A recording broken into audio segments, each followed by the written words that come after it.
Kuih raya. Lagi share food, kongsi-kongsi makanan, lemang dan rendang, baju, seluar, kasut, kuih raya, kuih muih. Kongsi kegembiraan lah sebenarnya.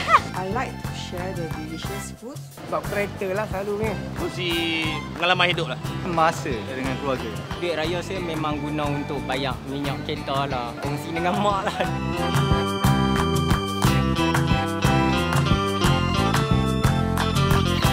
Ya ke?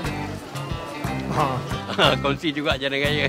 Yes, I'm sharing the road with the whole Malaysian. Tak tahu pun. Never cross my mind. Benar tuan. Tak pernah terfikir pun. Oh no, I really didn't realise. Selalu ada fikir lah. Ya, betul. wow, tak sangka, tak sedar lah pula kita share jalan raya.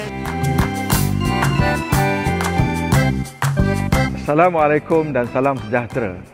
Bersempena dengan Aidilfitri yang bakal tiba, amalkan budaya muhibah di jalan raya.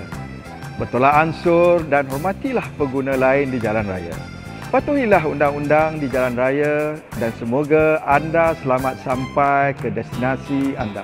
Kerana di Pro 2, anda keutamaan kami. Bagi pihak Pro 2, kami ucapkan selamat Hari Raya Aidilfitri. Maaf zahir dan batin. Betul. Kena kongsi lah.